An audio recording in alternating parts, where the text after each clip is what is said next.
me presento, mi nombre es Eglimar Cordero y acá presente trataré de explicar un poco las posibles intervenciones de trastornos psicológicos en el desarrollo del comportamiento delictivo. El estudio de la intersección entre el trastorno mental y el derecho penal es fundamental para determinar la responsabilidad penal y la imputabilidad de un individuo que comete un delito. Este análisis se basa en la capacidad de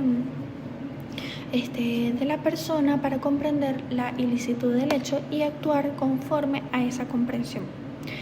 ¿Qué es el trastorno mental en derecho penal? En el ámbito jurídico, el concepto de trastorno mental o históricamente enajenación mental o alteraciones psicológicas se utiliza como base para determinar la imputabilidad de un individuo. La imputabilidad es la capacidad de ser responsable legalmente por un acto delictivo. El derecho penal no se enfoca en el diagnóstico psiquiátrico, sino en la repercusión funcional de la alteración mental sobre las capacidades cognitivas y volitivas del sujeto al momento del hecho. Un trastorno mental puede llevar a una de las siguientes situaciones: la inimputabilidad, si el trastorno anula completamente la capacidad de la persona para comprender la ilicitud del hecho o para comportarse de acuerdo con una comprensión. Conlleva a la excepción de responsabilidad penal, imponiéndose generalmente una medida de seguridad que en estos casos es el internamiento psiquiátrico en lugar de una pena de prisión. Y la imputabilidad disminuida, si el trastorno solo limita significativamente pero no anula dichas capacidades, puede resultar una atenuación de la pena. Trastornos psicológicos relacionados con el comportamiento delictivo. Si bien la mayoría de las personas con trastornos mentales no cometen delictivos, ciertas condiciones psicológicas han sido históricamente asociadas con el comportamiento delictivo, particularmente cuando están presentes en comorbilidad o sin tratamiento adecuado. Psicopatías o trastornos antisocial de la personalidad. Es el grupo más fuertemente vinculado. Se caracteriza por un patrón persistente de desprecio y violación de los derechos de los demás, falta de empatía, manipulación y ausencia de remordimiento. Factores que propician la comisión de delitos recurrentes, incluyendo la violencia asociada a la marginación. Tenemos el alcoholismo y la drogodependencia, donde la intoxicación aguda o crónica de sustancias altera el juicio, reduce los frenos inhibitorios y puede reinducir a la violencia en la familia, a la comisión de hurtos por necesidad de consumo o a la agresión sexual por desinhibición. Tenemos la cleptomanía o piromanía. Son ejemplos de trastornos del control de impulsos que se manifiestan directamente como actos delictivos específicos, como el robo y provocar incendios respectivamente. Tenemos la esquizofrenia y otros trastornos psicóticos. La relación directa es baja, pero la comisión de delitos violentos graves es posible en una minoría de casos, generalmente cuando el delito está motivado por delirios o alucinaciones. Por ejemplo, actuar en respuesta a voces que ordenan el ataque o la defensa ante una amenaza paranoide. Tenemos el retraso mental, que es la discapacidad intelectual. No se relaciona con una mayor criminalidad violenta, pero puede aumentar una vulnerabilidad a ser utilizado por otros para cometer delitos menores o ser víctima de explotación. Relación entre trastornos de la personalidad y delitos. Los trastornos de la personalidad son patrones inflexibles y desadaptativos de percibir, relacionarse y pensar sobre el entorno y uno mismo.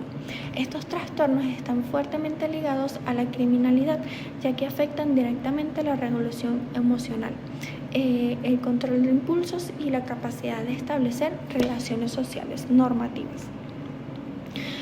Tenemos el trastorno antisocial de la personalidad o la psicopatía, como se mencionó, es el trastorno más relevante con una alta prevalencia en poblaciones penitenciarias.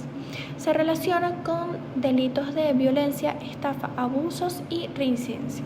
Tenemos el trastorno límite de la personalidad asociado a la violencia impulsiva, especialmente en contextos íntimos o familiares, debido a la inestabilidad emocional, el miedo al abandono y la dificultad extrema para regular la ira. Tenemos el trastorno paranoide, donde puede conducir a actos violentos motivados por la convicción delirante de estar siendo agredido o perseguido, aunque su frecuencia en delitos es menor que el antisocial. La presencia de un trastorno de la personalidad afecta la imputabilidad penal solo si la desadaptación es lo suficientemente grave como para reducir la capacidad volitiva del sujeto al cometer el acto. Perfil delictivo y psicológico de individuos con trastornos mentales. El perfil psicológico del delincuente con trastorno mental es heterogéneo, pero se pueden identificar características comunes en los casos donde la enfermedad influye en el crimen. Aquí lo demostramos con un cuadro donde podemos ver el perfil psicopatológico, el tipo de delito común y la motivación central.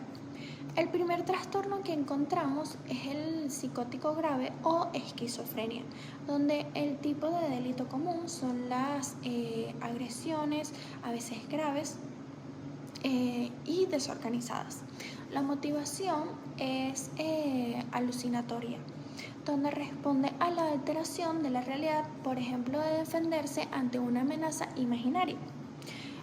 Otro trastorno es el antisocial o psicópata. El tipo de delito es el fraude, robo, violencia predatoria y el abuso sexual.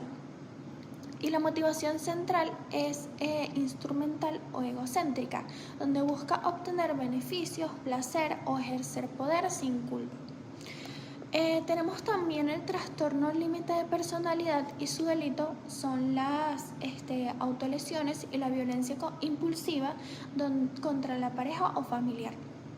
La motivación central es emocional reactiva, que es la reacción desproporcionada ante el rechazo o el abandono percibido.